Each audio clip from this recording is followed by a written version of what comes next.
Some of these horsemen can feel the nanosecond where the horse is offering them something, or the nanosecond that they should back up. And once that horse has made that decision, it's their decision, and you've supported them in their decision. It's the same with riders coming towards the fence. Your job is to support the horse's decision where he's going to take off. This podcast is brought to you by White Griffin. Hello. Hello. Good. How are you? Yeah, good, thank you. Happy Wednesday. Happy rain day. I know, it's actually still raining right now in my garden, and I'm so pleased. I'm really excited. So pleased. We've had a morning of rain. Miri and I are on like opposite sides of London, so we get slightly different weather. But yeah, we had rain all morning, and it's due to rain all week, I think. It's good. And now is the time when we now need to rest our paddocks, is what I've been learning about it. I thought we were supposed to rest them earlier, but I mean... Well, yes, you should have done. But I mean, now that we've had some rain, now would be a good time, if you haven't, to maybe divide some of your grazing so that then you can let some of the grass grow. I listened to a webinar last night with White Griffin and an ecologist. It was so cool. It was super interesting. I'm actually going to put the link in the show notes because I think we all need to know more about this. So anyway, we'll talk more about sustainability later on in the podcast. But how's your week been, Rhi? Tell us. Fill us in. My week's been good. I had my birthday on the weekend. That was really lovely. I had a really nice day. I'm not really one for like big parties and things. I think I probably have a chronic fear of like being at an empty table, which would actually never happen, I don't think. But like, it did happen. Happened to me. I organised my 30th birthday, and just quite a lot of people just suddenly couldn't come quite close to it. And it was for valid reasons. People weren't just being like rubbish, but it was fairly, very sad. Oh God. So, yeah, I hear you. I don't like No. But what I did instead, and I've been working with Nikki on things that I'm afraid of and things that actually don't need to be like a thing that I need to be afraid of, etc. Things like feeling left out or whatever it is. And so went to the gym. My partner and I went to the gym in the morning, and then we went and got coffee, and that was really lovely. And then I went to the yard, and I basically invited everyone from my yard to come with me to the pub on the horses and have a drink. And it was really touching, actually, because quite a few people's horses are off work for various reasons. And so many of them like walked to the pub or drove to the pub instead and just like hung out. And we've got this really cute photo, which I haven't shared on my socials because obviously everyone's got private lives. But it's a really gorgeous photo of like all 10, 11 of us stood with the horses and everyone stood around. So it was really cute. And then, yeah, it's just lovely. And then you're there worried about having an empty table. And the reality is our tables are not empty when we associate ourselves with people that are the right people. It's true. You know? But also I think people won't come when they're not the right people. Yeah, that's true. Because actually the people who have not come for me before are people that maybe I'm not friends with now, just drifted apart or whatever. But it was also one of those situations where I felt, and Nikki might say this is a defense mechanism, but this is how I felt, was I was like, well, I'm going to go to the pub with my pony, and actually I'm really happy that I'm doing that, and so it would be amazing if everyone came, but I feel like I'm going to do it anyway. Like that was kind of how I felt. And then, went for lunch with my partner and dinner, and we're actually going to Copenhagen for a few days because his birthday's really close to mine. So I'm just very excited. Have a wholesome time. A really wholesome time. Harley's going to have a few days off. Perfect. And yeah, it's very good. Love that. How's your week been?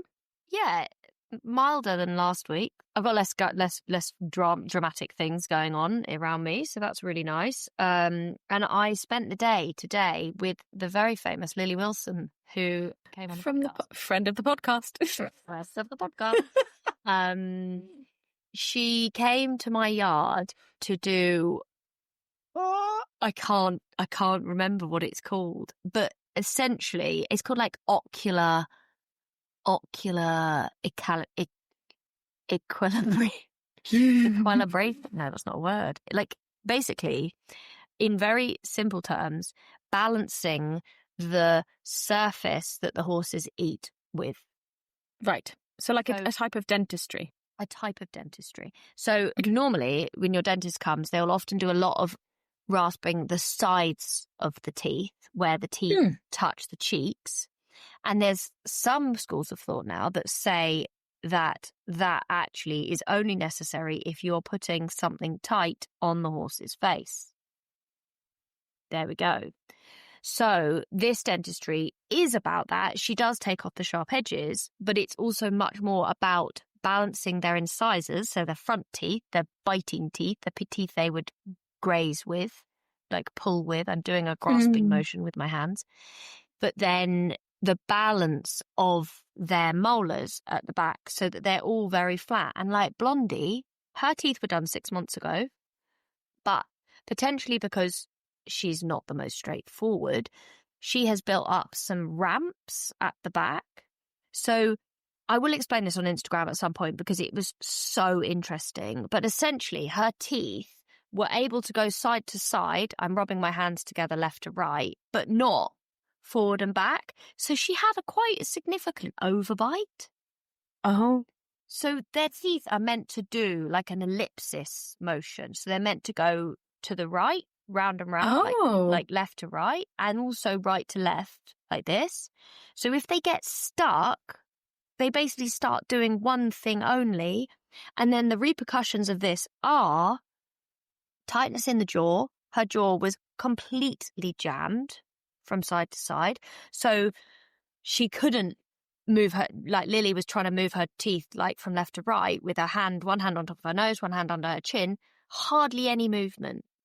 And then, but just the whole thing was just so interesting. And the interesting thing about their teeth, because horses spend so much of their time grazing and eating, they're meant to eat basically all the time, most of the time. They should never go without, over 4 hours without food, because it causes all sorts of knock-on effects in their body, like acid production continues because they constantly produce acid. So then you get the likelihood of ulcers, that sort of thing. But what Lily was telling me about, and I already knew this, but she was explaining about it more today, and she was explaining about it to Aoife, my apprentice, which I thought was really cool because it meant I kind of got like a slightly diluted version of it, like minus the sciencey bit. Yeah. She was explaining how if their dental surface doesn't allow this motion, ellipsis motion in both directions, it actually sends different signals to their brain through their nervous system.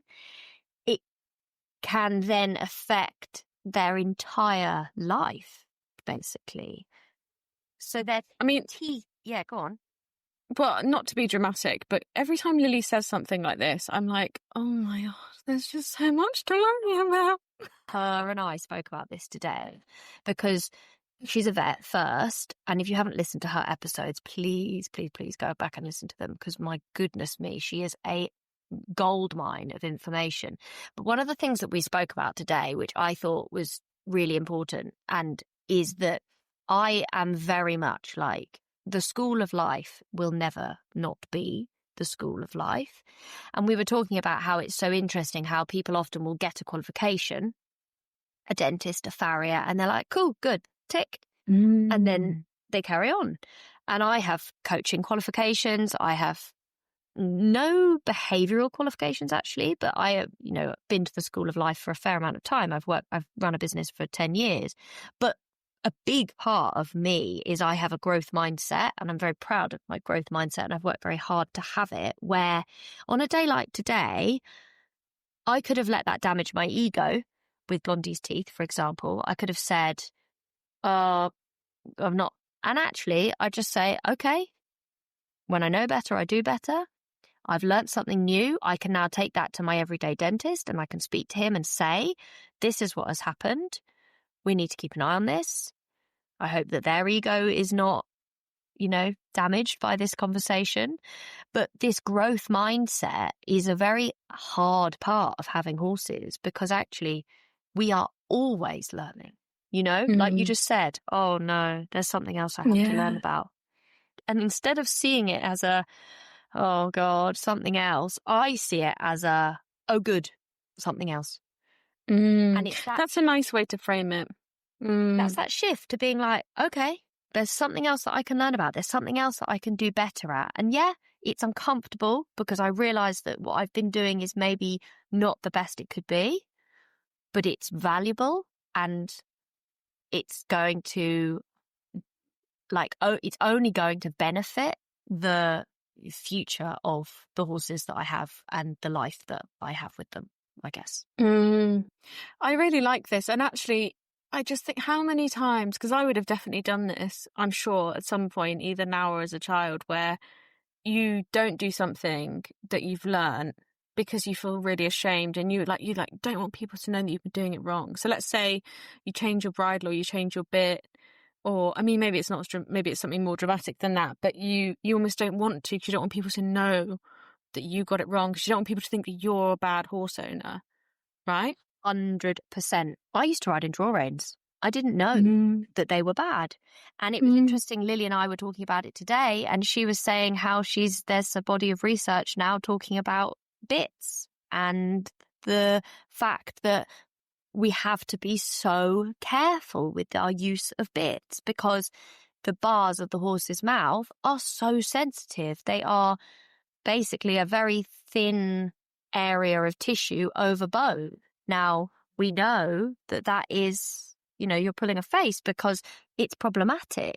So it's like this, we're learning all the time. And she was saying she's so diplomatic, Lily, and she's so polite. She said, Jesus Christ. And then she said, sorry for swearing. I was like, not a swear, but we'll go with it.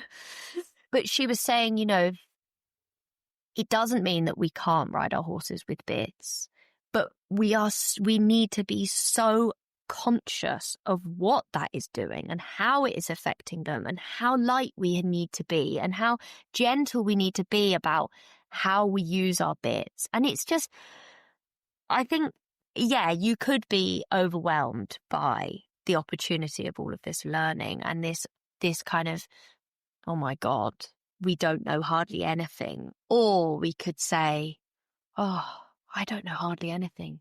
And that is so exciting. Because as long as we're not doing harm, it's okay, right?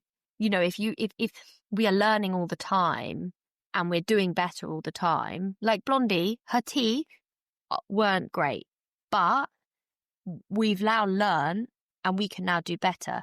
They weren't great to the point that it was causing her a problem in the sense of she didn't have like big ulcers or she didn't have a sort of something that was so dramatic that it would have been stopping her from eating or something really, it wouldn't be her welfare. But it's almost like that, like what layer can we add that is going to improve things in a small way all the time? And Lily was talking about how she's going to be able to have horses to her at some point. So for example, you could take Harley to her and have this like whole horse assessment where he has his teeth done, you look at his foot balance, you'd watch him move together. And I think she's doing such an amazing thing. And I'm so excited to work with her because I feel so grateful that I've had the opportunity to kind of cross paths, because she said herself when she came out of her veterinary training that she was kind of like, gosh, there's a lot to learn.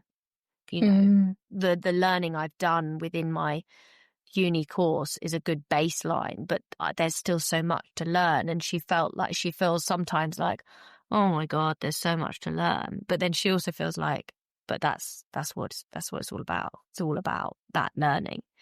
So a lot, but exciting. And I feel very inspired at the moment by all of these conversations that we're having on this podcast, by the people that I get to meet, the horses that come into my care. I do feel very inspired and empowered by this whole thing. So yeah, I love that. And this season in particular, I've enjoyed every season, but this season in particular, the guests have just been incredible and from so many different areas, and we've learned so much. And I guess speaking of learning, I'm really excited about today's guest. So today we have a coach called Liz Eaton who's joining us. Liz has her coaching business is called Equitation with Empathy. And I first met Liz when I went to my first ever overnight camp with Harley in April this year, and it was with the BHS, and she was my coach. And I remember looking her up beforehand, finding her page and being like, oh, I really like that language, Equitation with Empathy. And I had 3 days of coaching with her. Flat work, show jumping, cross country, new spaces, new arenas down at Hickstead. So quite sort of big, and probably the biggest venue Harley and I have ever been to together. And I just really got to learn how she coaches. And I've spoken about it on the podcast after I came back from camp. But she has this really lovely way of telling stories and putting the horse first in coaching. And what I found so compelling about it is that she coaches to a very high level with competition horses and riders, but she never loses the sense of welfare and the responsibility that we have to understand the pressure that we're applying, when to apply, when not to apply, thinking about the horse as their own person. And I just thought I only got a glimmer of it, and I just thought it would be a really nice moment to bring her on and be able to dive a little bit deeper. So yeah. I'm really looking forward to this conversation. And it's interesting, isn't it? Because that camp was actually a fairly hard few days, wasn't it, initially? Yeah, it was. Yeah, the first day was really tough. Like Harley and I, we went and they had loads of diggers around and there were lorries going up and down the path and it was really busy, and Harley got super overwhelmed in the sort of warm up of our first flat work lesson, and a few of the horses were, and Liz tried really hard to kind of bring everything down a level. I ended up falling off actually within the first, I think it was like 20 minutes. Harley just, he just spooked really quickly. And I just came out the side door. Like I was completely fine. I got back on, but Liz worked really hard to try and make us feel all really comfortable. And like, I wasn't sure how I felt at that point. I called Miri the next morning on the way to breakfast and I was like, I feel like maybe I should pack up and go. I just don't know what I'm going to do. Like I can't show jump. I'm just not ready. And so it was just really interesting to see. I'll be interested to hear from Liz as well, that moment, like how did she feel with this group of riders and all of that? Because yeah, it was a hard camp, but by the end I was like, this is great. Like we're doing so well. I'm so proud. So it's a hard thing as a coach to turn that around for a group of people that you've never met before, I think, and a group of horses you've never met before. 100%. You just reminded me of something, Rhi. You just said the word breakfast. Oh God. And Rhi and I had the strangest conversation. It's not that strange, but for me, it was a bit odd. Before we came on the podcast, I was eating an avocado just on its own, well, with some dressing on it, but I didn't really have very much in the house. And I really needed to eat something so I don't get a migraine. And Rhi was like, oh, I didn't really have that much lunch because I had quite a big breakfast. I was like, oh, what did you have for breakfast? She was like, pasta. I was like, what? She's like, yeah, pasta. Footballers do it. I'm like, what? So does anybody else eat pasta for breakfast? This is a genuine question because I have personally never eaten pasta for breakfast. We had it with tuna. Yeah, I think well, I always have a savoury breakfast, so I tend to make eggs and stuff. So it's not completely outside of the norm for me. But I think there was one day where it must have been like 11:30 and I was like, oh, it's nearly lunchtime, I'm kind of hungry, I'm going to have pasta. And then gradually, there was obviously a day when I didn't have much in the house and I was like, oh, I'm just going to have pasta for breakfast. And I think it's great. And yeah, I'm pretty sure I've put this on my Instagram before and it definitely split opinion. But I think there are people that also share in my pasta experience because sometimes it's just what you need. A bit of tuna, a bit of pesto. Ruth said on the Nutritionist podcast that if we want to be eating protein within 30 minutes of waking up. So however you get your protein, that's fine. There you go. There you go. Yeah. So any pasta friends, do let us know. Part-time postcard. Do you eat pasta for breakfast? And are you a footballer? Yes. From pasta to plastics. Ooh, what a segue.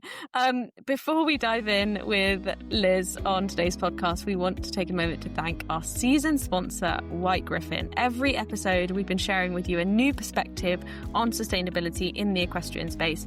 And today we are talking about plastics and how we can reduce plastics within the equestrian space. I'm going to read a little segment from the equestriansfornature.com, which is White Griffin's specific space where we talk about what we can be doing as equestrians in nature. I'm going to read a little segment. Plastic waste is a major environmental issue affecting our health, the health of our horses, and the health of every part of the natural world. We can reduce plastic consumption and waste by considering our choices of arena surface, grooming products, feed and bedding providers, supplement choices, and the way we dispose of our waste. Being a sustainable equestrian is really just about the choices we make day to day. And I know that you've got something that you want to mention here, don't you, Rhi? Because you've worked with a brand that is very forward-thinking when it comes to this in terms of arena surface. But I want to mention what I have done that has reduced my plastic consumption, which was something that my bedding supplier did. So my bedding supplier, Sundown, they reduced their bale size by compressing the amount of bedding, so same volume of bedding, but more heavily compressed, which meant that they could use less plastic for their packaging. But Rhi, do you want to tell us a little bit about your experience on plastic reduction? Yes, there's two ends of the spectrum for me. One is for those who are lucky enough to be choosing their own arena surface. I worked earlier this year with a company called Arena Mend, who've also connected before with White Griffin, and they're kind of leading the way in terms of arena surfaces that are made from more sustainable materials, so there's no microplastics in their arena surfaces, which means when they come to the end of their life, they're not adding microplastics to the earth. If you have to dispose of an arena surface and it contains rubber, you actually have to pay a huge amount to do that because it has to basically just go into landfill. Whereas I did some research after you spoke about it with Arena Mend, I think it's called Novian in the UK. Mm-hmm. I believe. That's right. And you could spread it on your fields because they use a plant-based fibre within the surface. You also have previously used products that come with refillable packaging. Yeah, what Honest Riders do is they will give you the undiluted version of your product without the water. So instead of it coming in a big spray bottle, it comes in this tiny bottle that's like smaller than the size of my hand. And what that does is it means when it gets to your yard, you just add the water to it and put it in your spray bottle. So not only are you saving on another bottle, you're also saving on the shipping because they can ship so many more of the tiny bottles than the big ones. So if you want to learn more about the work that White Griffin does or Equestrians for Nature and all of their resources, you can find the details in the show notes. Back to the podcast. Welcome, Liz. Hi, thank you so much for having me. It's lovely to be here. Well, thank you for joining us. You are a woman in demand, so I am just happy to have you here, to be honest, and to get you in between all your riders. Well, it was easy to fit you in. Let's put it that way. It was a priority for me, so it was great. Oh, that's very kind. Well, we were just before we hit record, we were just talking about that first day at Hickstead. But before we dive into that very juicy moment, tell us a little bit about you and who you are and kind of what you do. Okay, so first and foremost, I would say that I'm a fellow of the British Horse Society, which I'm really proud of. I gained that qualification nearly 2 years ago now, and it was a long path to getting there, but it was one of the major motivations in my personal development and my professional development. So I'm very proud of that. I'm proud to be part of that organisation. And then the second thing about me is that, as you've already mentioned, my brand is Equitation with empathy. And that really came about was because I wouldn't have said I was a natural rider. I remember struggling to learn to do the rising trot when I was 7, 8. And I wasn't a natural athlete at all. It took me years to learn to swim, ride a bicycle. I could never do a forward roll, any of that kind of stuff. But I always loved horses, and the drive to ride horses and to be a better horsewoman made me search for all the different things that I could do to make myself a better rider, more athletic, more in tune with my body, better connection with the horse, and so on. And as you go through those processes, I think it gives you empathy for others who are going through the same struggles, and I learnt more tools as well all the way along the line that I can use to help riders. And the same thing went for the horses too. As I went through my own struggles, I could see horses that were struggling.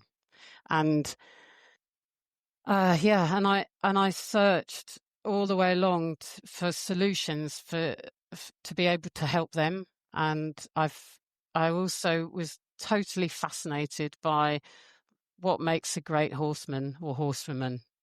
What's the difference between a good horseman and a great horseman?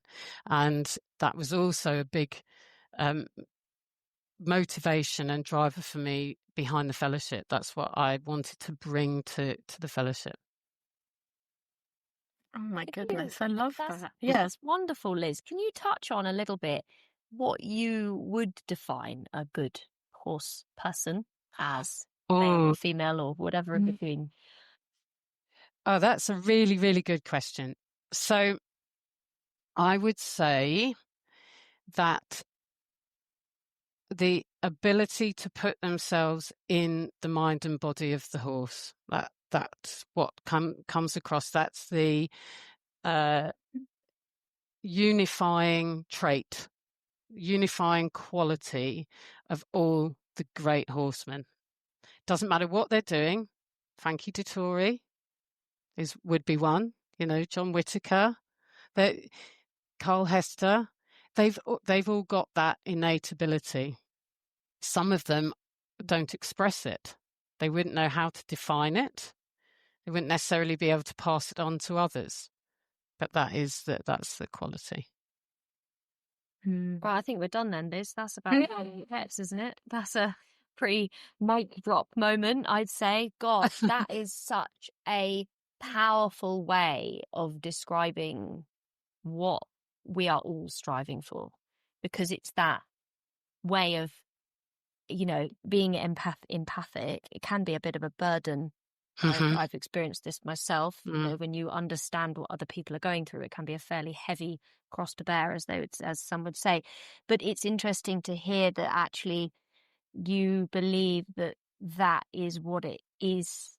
That's what it takes to be a good horse person, because you can step into the being of the horse and say, what are they experiencing? What do I need to do? How can I help? Wow. I'm so looking forward to this conversation. Gosh, Liz, what a gem of information that was. Well, I'd say that's wonderful. Sorry to interrupt, but I would say that's also the quality of a great coach too, because they need to be able to do that for their riders.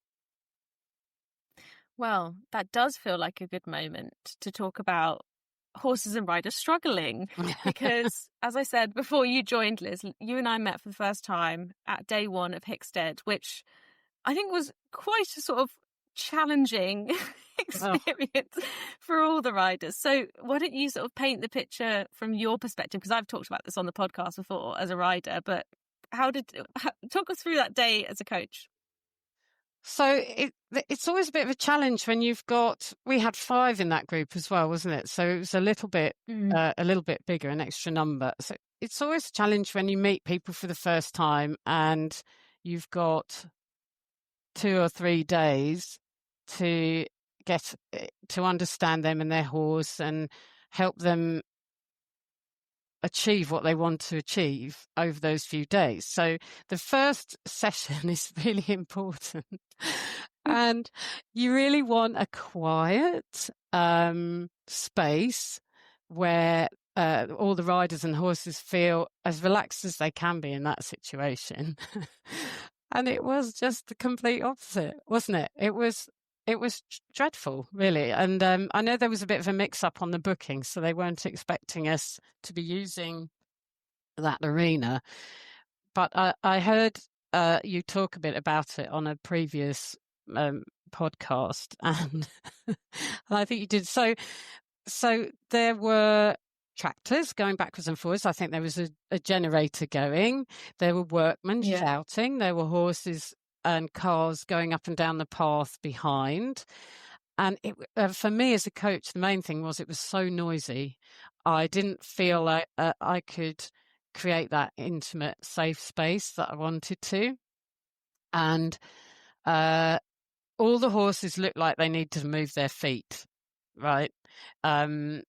Otherwise, if I kept them slow, which is what I would do in some situations where the horses are anxious, I'd want to keep them slow and contained. But that wasn't possible because we had horses needing to move their feet and also different sizes of horses and different energy levels. So I thought, well, okay, I'm just going to set up what I thought was a reasonably simple exercise. And I hold my hand up here. I thought I'll just put them on a pattern because that will give the horses a bit of security because they'll start learning where they're going. But no, that was a bad idea because it actually, there was, because of all the other noises going on, because I thought if I put everybody on a pattern, then I can just talk to one person at a time because it was too noisy for me to project my voice to everybody.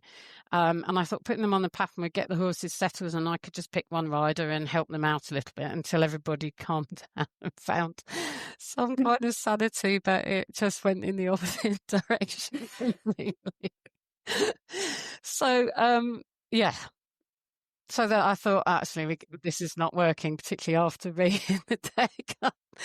And and actually, it was a bit of a shame because he was just beginning to settle. It was starting to and then he spooked at something on the side of the arena, but it just showed where he was at because he coped with all the other stuff quite well. Really, I know he hadn't wanted to go down one end. Then he looked like he was settling. Then he spotted a log. And that was obviously that was the 12th rabbit or whatever they call it, So that's when I thought, right, okay, we're just going to have to stop here, and I'm going to have to go back to what would have been my plan A and get everyone onto a circle and make it a more controlled environment. And I think we did manage to pull it back to some level of success at the end. It happens to everybody, Yeah, I mean, it was one of those moments, and I remember really feeling. The next morning, I called Miri on the way to breakfast, and that evening, I remember thinking maybe I've overfaced him, maybe it's too much. What do I do? And the overwhelming feeling that I felt, and I'm sure I won't be alone in this, and I'd love to get a coach's perspective for both of you. Actually, is when you meet a new coach, you obviously want to impress them, and you want to show them that you're a good rider and that you know your horse really well, and I just remember feeling deeply embarrassed that I'd fallen off and also quite over my own limit. I mean, I remember trotting around on that circle after I got back on and I was just trying to hold tears back. And it wasn't even anything you were saying or anyone was doing, but I just felt so anxious and I felt like I'd let Harley down and I'd made him nervous. And then I thought this coach is going to think I can't ride and I don't know my horse. And I mean, does that resonate with riders wanting to sort of impress, and how do you create a space where you're like, it's okay to just be yourself and relax, and how do you create a space like that? Well, first of all, I think it's really common, and I think as coaches we've all been there, been on the other end of it, because if I take my horse and I'm having a training in front of all my colleagues with someone, I feel exactly the same. So it's not a new feeling. I'm sure Miri's had experienced that as well. So I had it last week. I went for a lesson with an Olympian. Now. And I had a lesson with Abby Lyle, and I was really taken by that feeling, that exact feeling that you are explaining, Rhi, of, I don't really want to get this wrong, And actually, the reality of it is, like Liz says, we have every person who rides horses learnt to ride horses. And so every person has been through that scale of learning about how it works and when it goes wrong and you're riding a horse, it's not a bicycle and all of those things. It's not linear or any of it. And actually reminding yourself when you start to kind of judge yourself through their eyes, like say to yourself, they're going to think this of me, they're going to think that. Remind yourself of actually, they've been where I am. They were less experienced at one point, and so I'm just going to do the best I can, and that's good enough, I think. 100%. And don't you think that the problem is that it's because we're judging ourselves So therefore we expect other people to judge us. So we're our own harshest critics, aren't we? So going on to the second part of your question, which was how do we create a safe space? Well, I have to tell you that was another reason that situation at Hicksted was really challenging for me, because it brought my energy up in not a good way, because you've got all that buzzing around and noise, and it was just crazy energy. And I needed to project my voice, and I needed to manage the horses and riders' energy. So the first thing that I would try to do is make sure that I'm giving off the right vibes to the horses and the humans in that space. Okay. So I need to be grounded and calm and centered. That's the first step. And that was why that was a challenge for me, because I didn't feel very calm in that situation because of all the noise, right? So it's really difficult. Yeah, Miri. I bet you felt really out of control. Right? And that is a big thing as a coach. You need to be able to have a certain amount of control of the situation, of the environment, to put those people in. And if you're completely out of control of that, that is really unpleasant feeling. I have experienced that more than I'd like to mention. I'm a tenant on my current property, and so I'm not in control of things like gardeners. And so I'm trying to teach a lesson, or I'm trying to start a young horse, and then there's a gardener and a lawnmower, and I know the feeling, because that feeling of sort of, like you said, there was a mismatch of the booking and it was all a bit complicated. You yourself were out of control of that situation, so then it's very hard for you to create that safe space. So yeah, it sounds like a very challenging day indeed. Yeah, it was. But as so that, that's the first thing. You can only control the controllables, right? So I wasn't in control of anything else. So I had to just come back to my space to be good. So that's the first step. And I think that then helping the riders to be aware that they can do the same things for themselves. And that would be a bit about me trying to figure out what will make them feel comfortable. So, for example, some people, when they're nervous, talk nonstop. They just, I don't know if you know people like that. And the worst thing you can do to that person is to interrupt them initially, right? They need to talk. So if I can just smile and listen, and then just gently say, well, why don't you just ride a circle around me whilst you chat, so that the horse can move his feet a bit, and so on. That would be one example. Or the complete opposite, when some people the more introvert people, they go, they're hardly breathing and they don't look at you. Would be an extreme. That's me. Yeah. Okay. So the idea, what I would do with that is, I would gently guide them and give them a few tasks. So you wouldn't say to that person, okay, take your horse off and warm him up and show me what you can do, what you would normally do, because that would put that person completely out of their comfort zone. So that's really it. Just the quicker you can get a handle on where that person sits as a learner and as a person, where their confidence is, and introvert, extrovert, that sort of thing, then you can identify how you can make them get comfortable as quickly as possible. That's lovely. And I think it's helpful to hear these things, because becoming your own coach is something I sort of really try and have a mentality of when I'm riding on my own. How can I coach myself in this moment, and how can I coach my horse? And I have to say, second and third day, I thought you really pulled it back, because second day you're starting in a slightly different place, because you're like, well, I don't necessarily know who these horses and riders are, because I saw them in a very different space yesterday, and now we're about to jump, so the stakes are higher. And I thought you did a wonderful job, and I had a lovely time. And there was something on our first cross-country lesson, and it really stayed with me. And I don't always remember the coaching this viscerally, but I remember thinking at the time, if I could bottle this and give it to more people, I would. And we were talking about when to put pressure, I think I'm using the wrong language here, but when to apply pressure and when to take the pressure away. And you told the story of coaching a horse who I think was at 2-star level. I don't know if this is ringing a bell. I remember. And it was to do with his and the water. And I wondered if you could talk with the story or without the story about that concept of pressure and how we support our horses in those kind of scenarios. Yeah, I'll definitely tell the story because I think people will relate to it once it gets to the end. So one of my riders had a horse that had got to advanced, and he suddenly stopped jumping into water. He just wouldn't go. There was nothing we could do. We tried all sorts of different things, including that EMDR. Have you heard of that? That is, yes. We tried it. We tried that for a horse. So Miri knows what it is, and I don't know what this is. I'm not. EMDR is light therapy, where you look at a light moving across the screen. Yeah. So they don't do it with light. They did it with a buzz.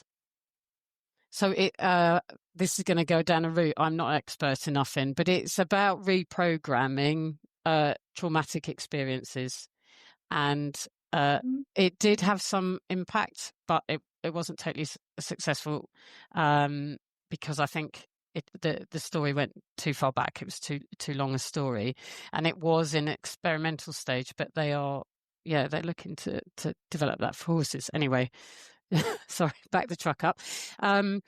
So we got to the point where we could get him back into water if we took it right back and just, like with a baby horse, paddle him in and then, go through, and eventually he'd jump into the water. But every time we took him to a new venue, we'd have to go through exactly the same process again. And talking with the rider, she tracked it back to when he was a young horse at a novice competition. He jumped into the water and there must have been uneven footing. And he pecked. He didn't fall, but he pecked. And then they carried on. They both survived and they carried on. And she said the next time he came out, as he was coming to the water, he hesitated. And because she's a good rider and she knows him quite well, she said, "No, you're right. Come on, let's go." And he went, "Okay." And he jumped through. And she said progressively over the years, she had to realise that she had to press him a little bit more and a little bit more until it got to the point when, because the drops were bigger and the questions were more complicated, he just went, I can't do it, because it wasn't his choice to jump into the water. He was doing it for her because they'd built up a relationship. And he trusted her, I think, and he had the physical ability, but it got to that point where he couldn't override the instinctive fear or trauma that he had experienced, even though it was only small. Okay? And I think we push our horses across their thresholds more often than you will, than we realise. People talk about, I mentioned earlier, like the 12th rabbit, that log for your horse, and they're going with the 12th rabbit. People say, I can't remember if it's Warwickshire or one of the others, and people say, well, he'd been past 11 rabbits and he hadn't spooked, and the 12th one came up and he turned around and bolted. Well, that's because with each one, the problem had come up higher and higher. So the cup runneth over, as they say. He couldn't do it anymore. I've got a big thing about the threshold, and that's what we were talking about in that cross-country lesson. So when you got him to the edge of that step, he was on his threshold. And you have a choice at that point whether you say to him, okay, I can feel your threshold. Let's take a step back, take away from the scary thing, breathe, and then invite him to go again. Okay? Or you could stand at the top of that and go, come on, you got to go. In which case he goes, okay, I'll shut my eyes, hold my breath, and I'm going.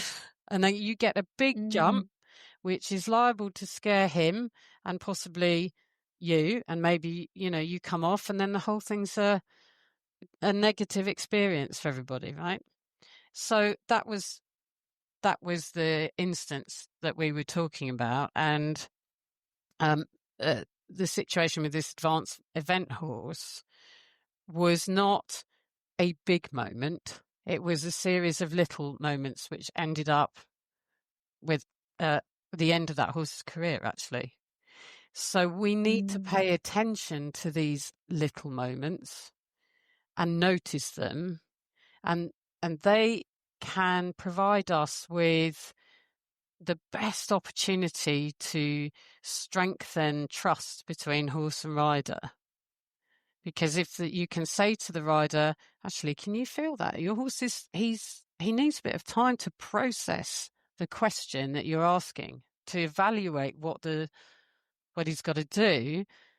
Let him think about it, and don't push him when he's thinking. Don't add pressure when he is considering what he's going to do, because you'll get one of two reactions. The horse will go, all right, I'm going to go, but I'm just going to throw myself at it. Or he's going to say, absolutely not.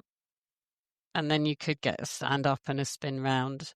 And then he's not going to trust you to go that close to the threshold again. Whereas if you take charge and you say to the horse, yeah, I can feel you're a little bit unconfident. Should we take a step back and think about it for a minute? Now, at that point, what's also important is that you don't allow the horse to disengage too much with the problem. Can't just stand there, and it's a bit like same as loading. I'm sure Miri's much more got more tools than I have in this department, but it's the same as loading. You can't have a horse standing at the bottom of the ramp and looking left and right and not actually engaging with what the problem is. So that if the horse is doing that, you need to take them away, move their feet a bit, and represent. But if they're there and they're thinking about it, you can feel them breathing. This is what I was talking about earlier about being able to be in the mind and the body of the horse. Some of these horsemen can feel the nanosecond where the horse is offering them something, or the nanosecond that they should back off. So you're looking for the horse to ask the question, is this what you want? Do I put my neck out and have a little peek over the edge of that? And then you praise them for that, and then you allow them to back away again, and eventually the horse will go. And once that horse has made that decision, it's their decision, and you've supported them in their decision. And that, you're getting me on my soapbox now, but that is I love the root of everything. It's the same with riders coming towards the fence. Your job is to support the horse's decision where he's going to take off. Your job is to have a balanced enough canter and a horse that's able to adjust his canter stride. And your job is to stay in balance yourself and support the horse, because he knows where he needs to take off for that fence. I when we're talking about that moment of processing, Liz, and that moment of like pause. And I've learned a lot about nervous system regulation recently in my own self, and I've been learning more and more about it with the horses. I kind of already was learning it, but because of my own experience, it's become much more sort of pertinent. And I've really tried to reframe this sort of these kind of conversations, because often we are training horses and doing athletic things, jumping jumps, doing a dressage test. They require a certain amount of like a heightened state. So we are slightly in that kind of slightly heightened nervous system state. It's not going to be fight flight, but it is going to be, something that requires a bit more performance. And actually in those moments, that pause allows for a down regulation of the nervous system that I believe is really often overlooked, because when a horse licks and chews or takes a big deep breath, or whatever it might be that looks like a moment of process or a moment of absorption. It's also a moment, it may be a moment of absorption and learning, but it's also a moment of the nervous system just tipping back down into a more regulated state. And you think of something like training a young horse round a cross-country course like you were doing with Harley. What you will also have done is you will have allowed his nervous system to re-regulate, come down, his heart rate drop back again. And then you can represent the question when he's in a more slower, more digestive state. And he goes, oh yeah, because I haven't got my heart rate's up, my this is up, all of these things are really going on. He's gone, oh yeah, okay, I can solve this problem. It's like if I was chasing you around with a poker saying, do your work, you'd be like, whoa, hang on, I need time, I need space.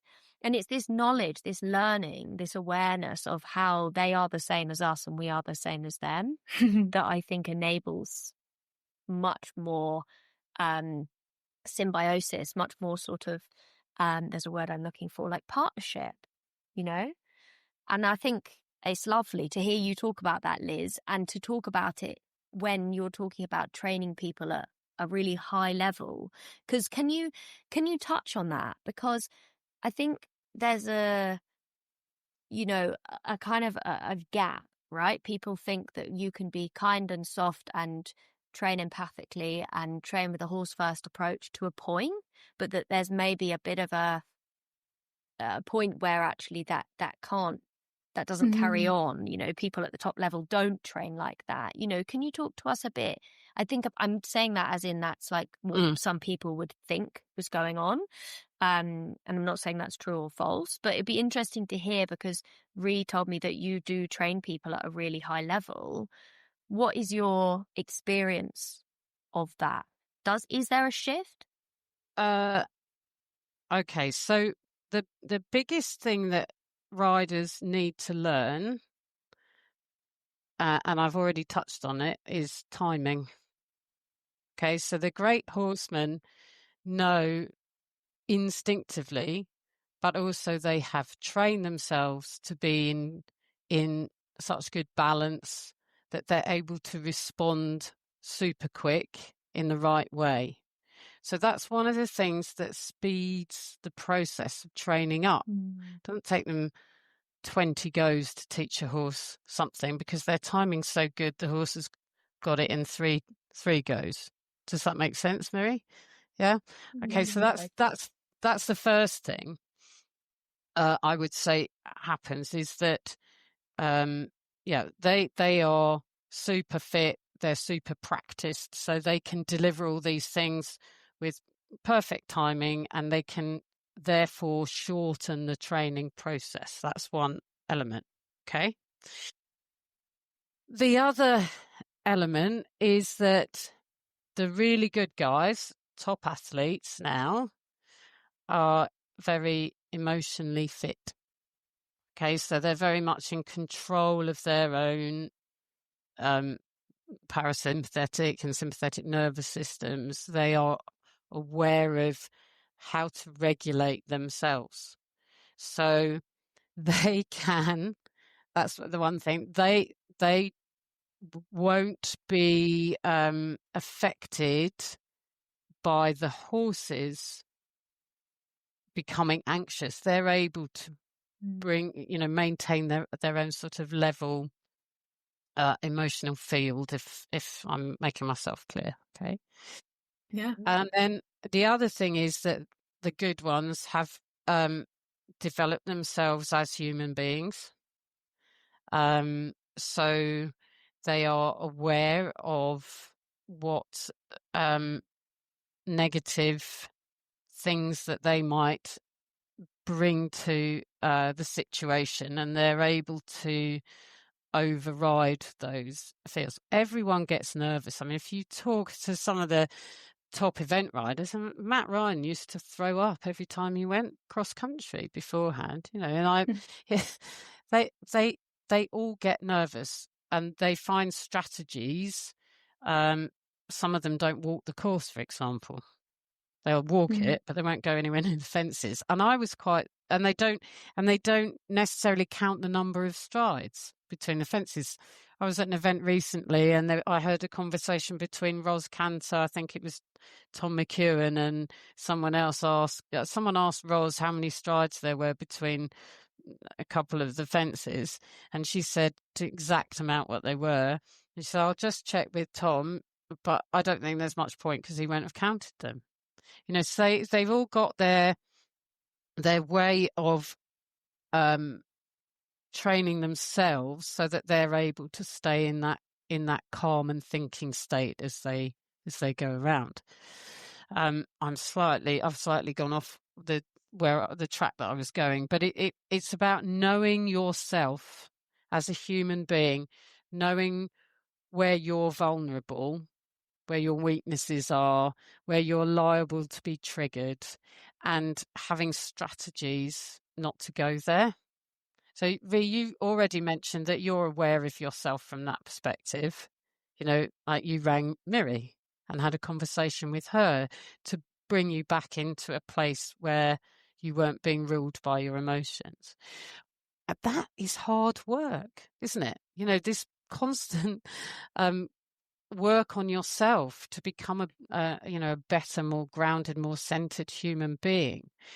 And top sports people pay a lot of attention to that.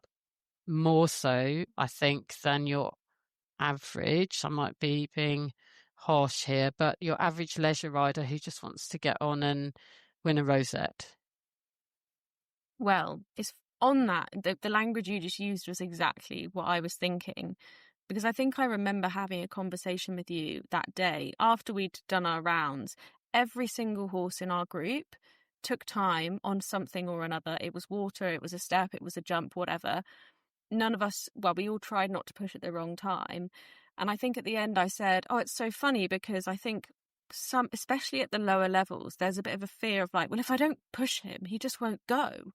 Or, well, we've got to do the step today because I'm competing on Saturday. And so there's a little bit of like a lack of preparation from people, or perhaps an unwillingness to take the time it takes to do the slower route. Does that feel accurate of everyday riders, or am I being overly critical?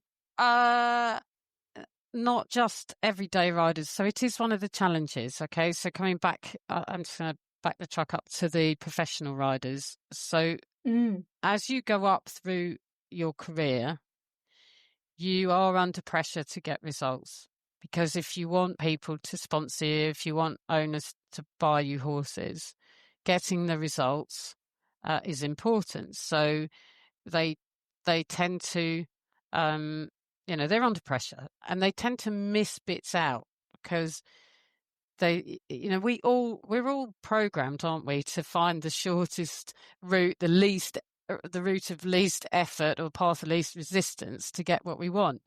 And it's only as you get a bit older that you realize that comes actually from taking the time that it takes, especially in the early stages. Okay. And the guys who've made it to the top have made all those mistakes. They've got horses that they wish they'd done better. Every time, I start and train a horse, I learn something new, and hopefully I do a better job every time, right? But your pleasure rider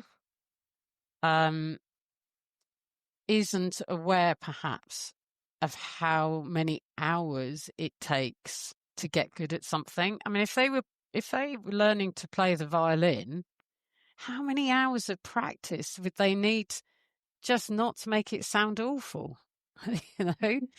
But they expect that they can get on a horse and get to that point of skill level on a horse that they would know they wouldn't be able to do with a violin. And I think that there is a possibility, if you buy a horse that is absolutely well trained and solid and grounded and centered and confident, you can definitely have a nice time and not cut a few corners, but you can, the horse will fill the gaps for you. Have you had a horse like that, Miri, where they just go, oh, never mind, I know what you want, I'm going to do it for you? You're not sure about that? Not sure you have? I've not. No, I've just not been fortunate to be in those situations. Really, no, that is rubbish. That's utter rubbish. I did. His name was Obi, and Obi, a big, very big, black and white cob, and he was about 16'3", and he had done a fair amount of he'd done a fair amount of stuff before I came to ride him. And we got to go to the nationals, dressage. We jumped some newcomers. He was a really, really cool horse, and he absolutely allowed me to do some learning. And I think that is often the case, isn't it? You know, we talk about young horses and not young riders, but, you know, green horses and green riders. I've talked about this before. It's a complicated combination because everybody's learning. And now if everybody is learning and they are like Rhi, and they are very open and, you know, like, I don't necessarily have all the answers and that's okay, then you have this really cool thing where they learn together and it's lovely. But if you have it where you're maybe not as open to the learning and you have a slight sort of expectance or a kind of, I don't want to say ego, but maybe a bit of an ego with it, then it tends to fall apart a little bit. And so somebody, if one person doesn't totally know what they're doing, one party needs to know a bit more. And that was definitely the case for Obi and I, because he was like, all right, you're not really asking me quite right, but I'll still kind of do it. And then by the time I got to learn how to properly do the lateral work, learn how to properly do things, you know, he was like, cool, great, let's go win some rosettes. So yes, I absolutely hear you. And some of us are lucky enough to have these generous horses. And some of us, but that's but someone else has put those building blocks in. Presume it's not like the horses just existed that way. Someone else has gone and done all those hours of training and steps, presumably professional or not. You know, absolutely. You know, it's like riding school ponies. They have all of the steps. They know how to hold your hand. They will hold your hand and they'll roll their eyes at you a bit, and then you get to the point where you can then train the horse. It's like a scale, right? They teach you, and then you teach them. Yeah, exactly. And the other thing is that some horses and riders are not meant to be together, and that's hard. Yeah, if you've got Can you go into a bit more detail about that, Liz? Because I think I don't know if I totally agree with you. I feel like I do, because I've known people who, you know, that I know a person who absolutely adored their horse, and they tried and they had a great coach. And I think it was actually the coach in the end who said to them, like, you are not going to change your riding style. You're not willing to change your riding style. This horse cannot be ridden in this way. And that she swear me, and so it ended up being like that. You cannot. This won't work. So I think I think you're thinking the rider should have changed their riding. Then that is where the horse has come to teach the rider the thing they needed to learn. And if they're not willing to look at themselves in that way, get a bike. I agree with you, Miri, but that isn't how it is. Okay, I'm there with you because, like, can I tell you a story from when I was in my 20s, and I used to do a lot of pony club teaching, and this young girl, she would have been about 12, I would imagine. She was quite a good rider, and she bought this pony, brilliant pony. He was brilliant, but they weren't an ideal match temperamentally, and he needed more flat work than she would ever agree to put in. And I really wanted to work with them because I knew I could make them a good partnership. But the kid didn't want to try. She wasn't in that part of her personal journey. Okay. And I know she was young. But I see that with adults too, is that they are not at that place in their life. It's not part of their personal journey. Now, I agree with you. In an ideal world, Miri, horses come into our lives to teach us something. There's no question about that. But I'm sure you've heard the story, when the student is ready, the teacher will appear. Yes? The student has to be ready. You cannot impose that on someone. You can encourage them, you can advise them, but some people will never do it. Some people will come to it later in life. I can give you another example of somebody I'm teaching now who's in her late 60s, and she said to me yesterday, I think my riding has improved so much in this last year, more than in the whole of my life. And I said, oh, that's interesting, because I used to teach her 10 years ago, right? So I said, why is that? And she said, I think I'm hearing it all differently. I think I'm in a place where I can actually accept what you're saying to me and process it. I'm just hearing it differently. So even though I would have said she was always a willing student, open to my training, it's only now that she's really reaping the benefits from it, because she's in the right place to hear it all. What was it you said on the last episode, Miri? You said about riding being 70% control of yourself, and what was it? So actually, it's good you brought it up, because I got it slightly wrong. It's about 50% control and 50% surrender. And it's not about control of the horse, but it's about control of yourself. I do find that the more conversations I have and the older I get, the more I have focused on my own mindset and, emotional maturity or whatever it is, the more I've realised that, to your point, Liz, we don't want to bring our emotions onto the horse, but horse riding is so much about having control over our emotions and our ego and our shame, or all of those emotions that can impact our relationship with our horses. Is really interesting. And in fact, we had Sasha Hargreaves on here a couple of weeks ago talking about the reason she left the sport. She was a 4-star event rider, and she recounted this conversation she had with somebody, and they basically had told her that at the top of the sport, the horses aren't your pets, they're athletes, and you have to treat them as such. So what's your take on our relationship with our horses? How do we find that balance between respecting and understanding that they are athletes in their own right, without losing that sense of, I don't want to say humanity, that sounds very strong, but that sense of care, maybe, or understanding? Yeah, it's a tricky one. So there are a few aspects to that. So I'm just going to say that I don't know whether you heard, but the Italian government have brought out a law which gives equine athletes the same rights as human athletes. Have you heard about that? I think I did. I read that this was coming into effect. Yeah.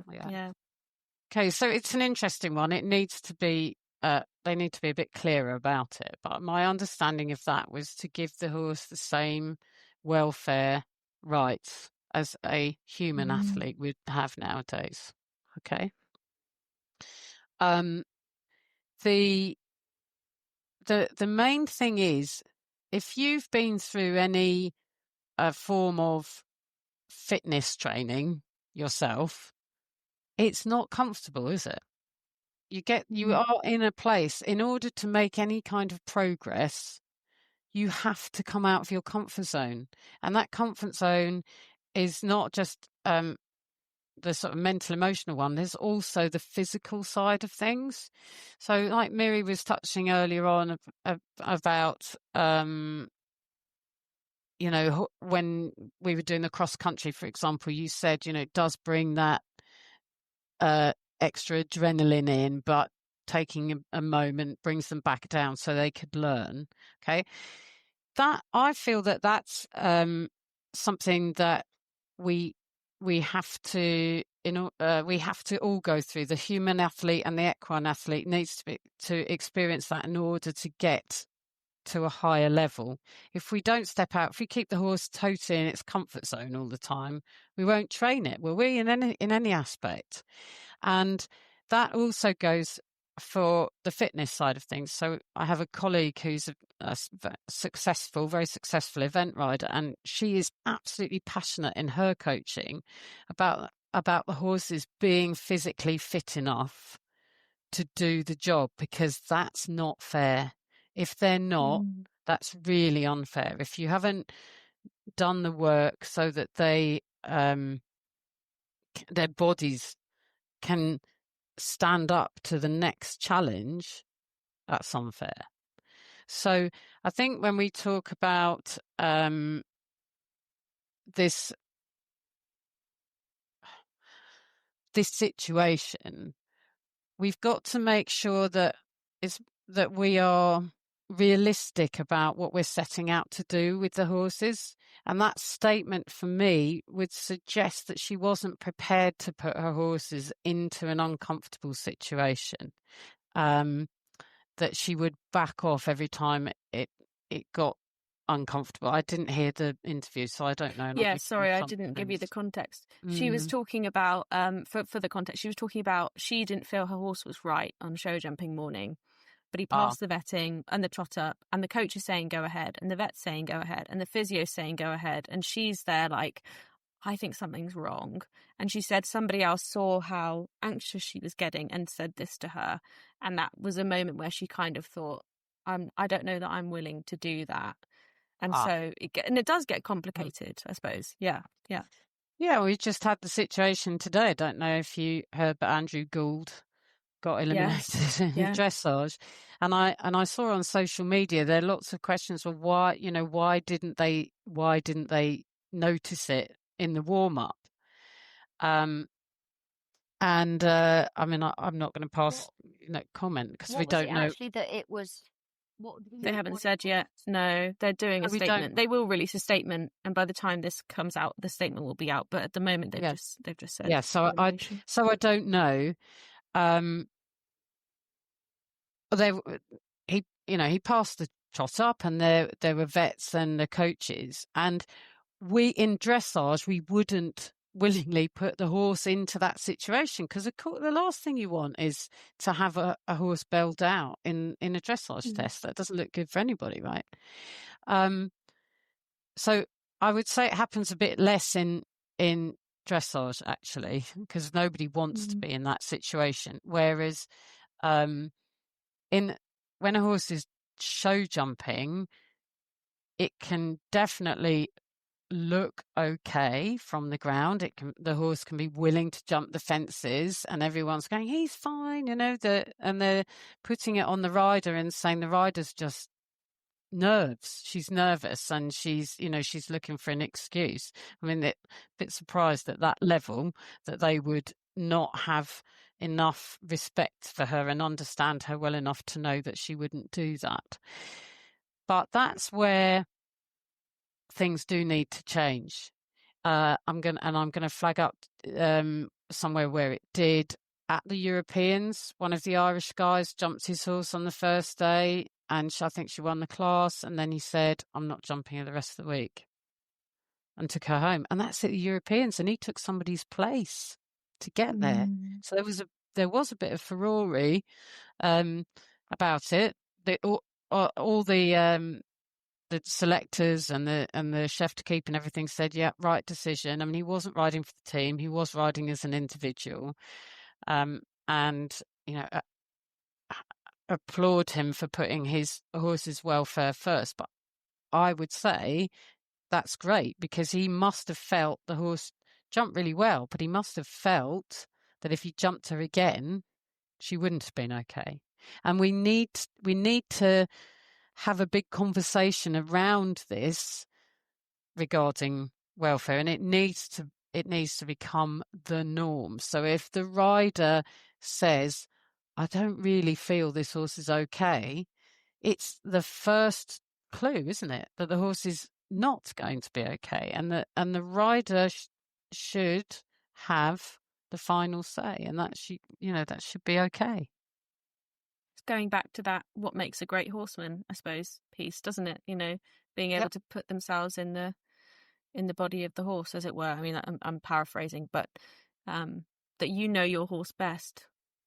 Yeah, Yeah, and I will be very interested to see what comes up about Andrew's horse, because I honestly don't believe they would have gone into that arena if they thought they would get bailed out. I mean, and I suppose it could have been that something took place in the test. You know, did a flying change, banged into himself, didn't look Yeah. quite right afterwards. We have no idea. And like you say, nobody at that point is going to be actively riding a lame horse. I mean, No. again, we're speculating. We don't know totally what has gone on, but I do think it is good to see that at this, at the top level. And I do believe that this is a lot of where the change, unfortunately, has to take place, is that the judges are maybe being stricter. Maybe they're being bolder. Maybe they're not worried that people aren't going to pay the entries and turn up at the shows if they change the way that they say things, because these noseband rules and the changes of certain countries are saying that you don't have to ride with a double bridle at certain levels now. These things are starting to shift, and I think if we can keep the pressure on to a degree of these governing bodies and be in support of these moments where they are being brave and they are calling out welfare problems, lameness, whatever it might be, that there will be the power for change. Because I think a lot of the time, and it'd be very interesting to hear your take on this, Liz, as someone who is obviously a fellow of the BHS. You're up there with the big wigs. You've got your finger in the pie as such. What is your take on where this change can come from? You've spoken about being empathetic. You've spoken about being in the, putting yourself in your horse's shoes. Where do you believe? Because we can't beat around the bush. There have been a number of instances in the last couple of years now where big names have come out in the press with, bad moments of bad training, bad management. It's becoming more spoken about the way horses are kept. And we had that very interesting conversation with Nick from Red Wings about the welfare of horses at the top of the sport and all of these different things. But where do you feel like the change can come from when it comes to horses and welfare in sport? Okay. Well, so my first thing is that I believe passionately about education. I think that is education and discussion, open discussion. People need to understand the hierarchy of needs of the horse. Okay, so it used to be about the freedoms, 5 freedoms. Now we talk about the domains. So instead of saying we need a horse to be free from pain or so on, we're now talking about what the horse's needs are for it to be happy. Okay. And the next thing that I think about is that the more we can educate coaches, the better, because there are a lot of people out there coaching without relevant experience, without the right skills, and when it becomes about money, the horse suffers. That's my bottom line is. And, I make a living out of this. So, I've had to catch myself out on a couple of occasions. If you, you want your rider to be successful, you even in a lesson session, right? They go, I've paid you for 45 minutes and we've only done 25. Like, well, you've got to finish now because your horse has achieved. You have achieved. You should finish now. Everybody goes home and it's a positive note. So it's little things like that where the horse is considered and the coach has to be prepared to stand up and say it's the right time to stop and be able to explain why it's the right time to stop. I've had difficult instances where people have come for training at a clinic, for example, in a group or private sessions. I used to teach a lot more clinics than I do now. And that's only because I don't have the right facilities, not because I don't want to do it, but where horses turn up lame. And you have to be really brave and you have to say, I notice that your horse doesn't look 100%. Is that do they feel how they would normally feel? Is there anything that you're working through? You know, do they have arthritis? They need to walk for longer.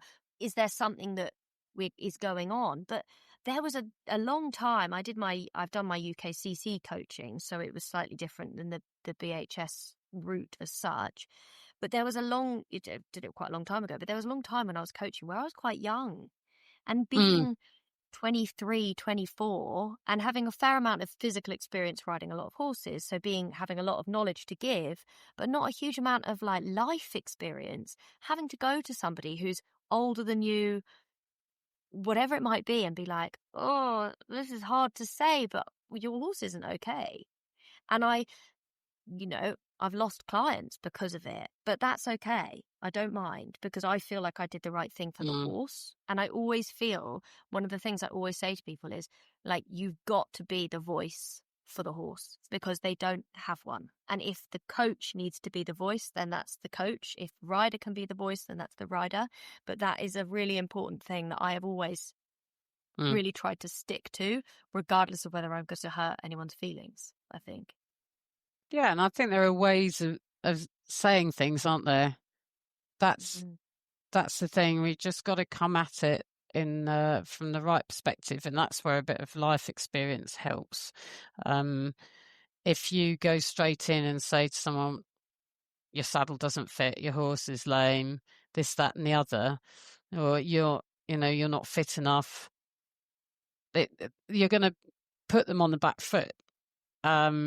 So sometimes I have negotiated my way over several lessons and tried to get it so that it was the rider that recognised that the horse wasn't quite right. Now, obviously, if the horse was hopping around on three legs, I'd say something, but you know what I mean? If a few times I've come and I thought, oh, I don't know if I'm going to be able to keep training this person, because I don't really think we're on the right wavelength. And then I just have to listen to my intuition.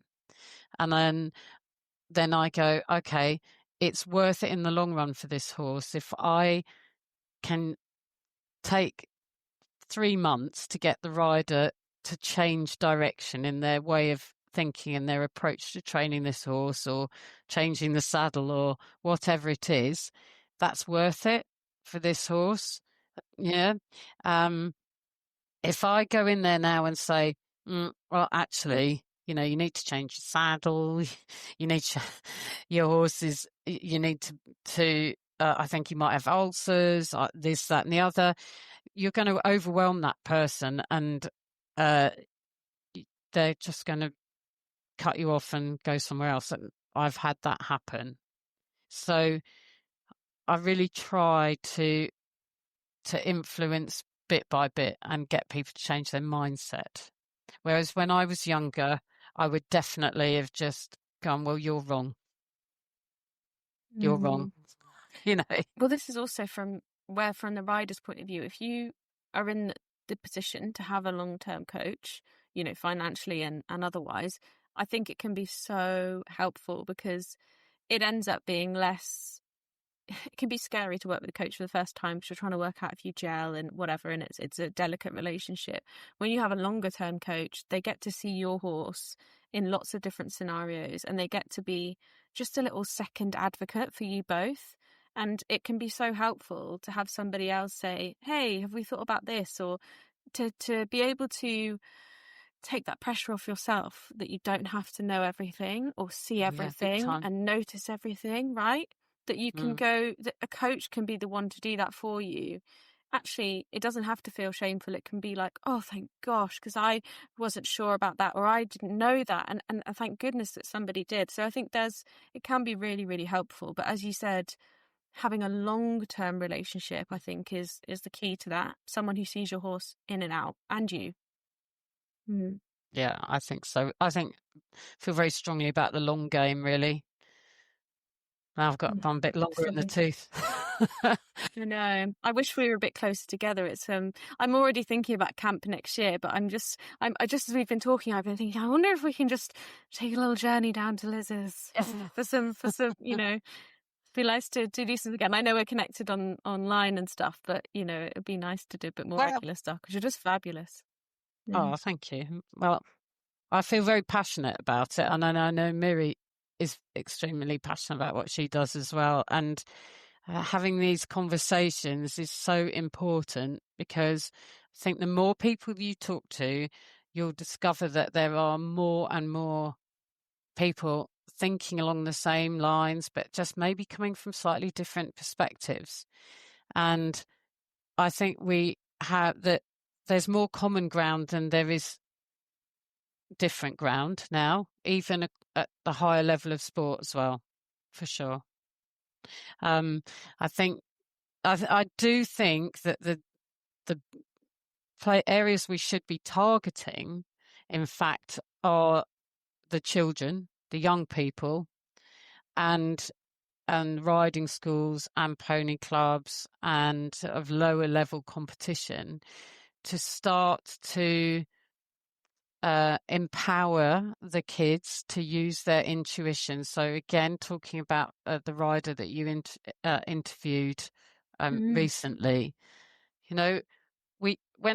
when we're young, we are often unclouded by other people's opinions. We don't know so much about the big wide world, so we often connect easily with the horses, but that gets knocked out of us, because people start telling us how we should ride. We need to learn to ride, but in that process, we're not being taught how to hone our intuition and our feel and make the relationship the most important thing, and learn how to ride with sensitivity and balance. And I know you've got to counteract that with the joy of being able to ride bareback in a head collar and gallop around and do crazy things on ponies, but that's what ponies like doing anyway.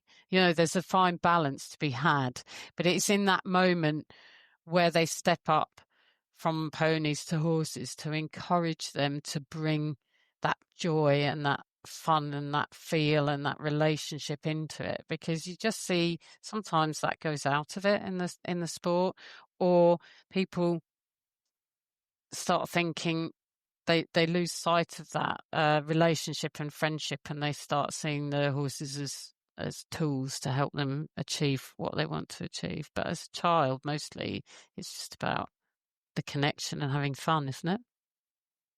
Yeah, I love that. And to your point, you can probably touch on so many more people that way as a coach, and also just change the next generation. But you are right. I mean, I've been at showgrounds, and especially with children, you can pretty much map the way they ride to how the parents or whoever is looking after them is on the sidelines. If they're the ones going, go on, push her on, give her a kick, that child often is quite aggressive. If you've got a mum who comes out of the ring and is like, well done, says well done to the pony, and the child obviously models that behaviour. And yeah, I mean, that's a very black and white example, but I have seen it. And we often talk, Miri and I, about keeping the joy. Don't forget the inner child that started. Because the horses, I think, they are so tuned into that too. Like, they just want, those moments where you kind of go for a canter and your little inner child is just like, oh. Yeah. I think the horses want that too, yes. All they want is little children to ride them, even the big ones, That's why I love watching horses go cross country, especially, at the higher levels where they've been trained well and given time to grow their confidence, and you see them go out the start box and their ears are forward and they really want to go, and they're just having fun. That's the best bit. Liz, we have a closing tradition on the podcast, and I have a question that I ask to every guest now, and the question is, if you had one thing that you could tell to every equestrian and they had to listen, what would that one thing be? Take your time. I know what it is. I'm just not sure how to phrase it in a short space of time. But it's like,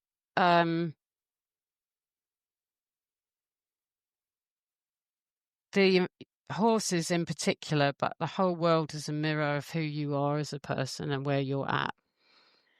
And if you can see everything as just a piece of information and not take it personally, and then try and figure out what you're going to do with that information to make, to bring yourself to a better place, a more honest place.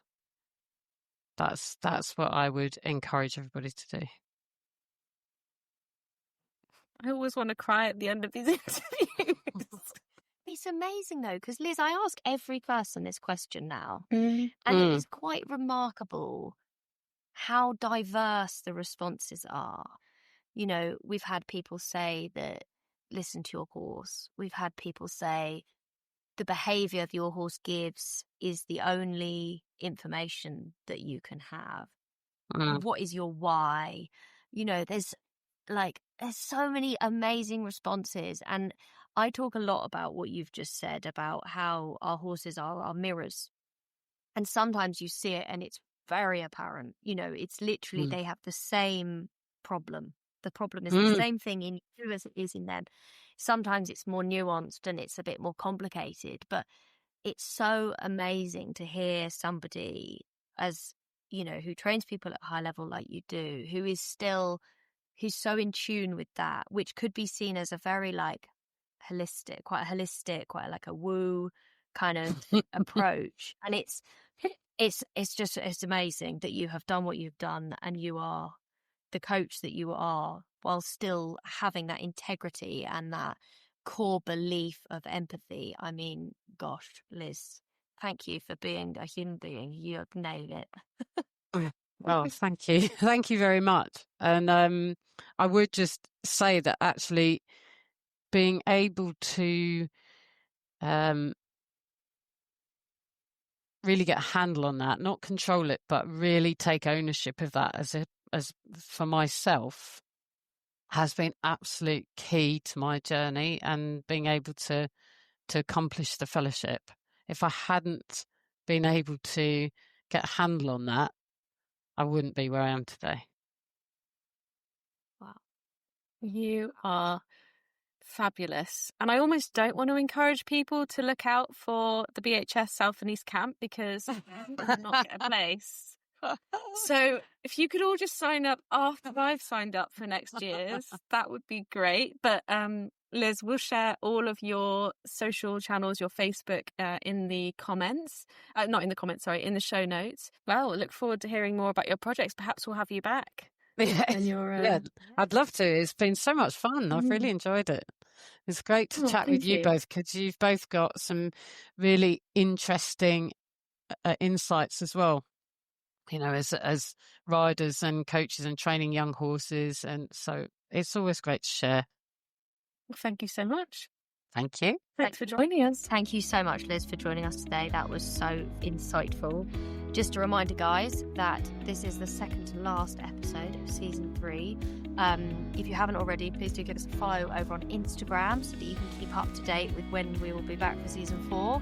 But we will see you guys for next time. Thank you so much for listening. Goodbye for now. See you next week.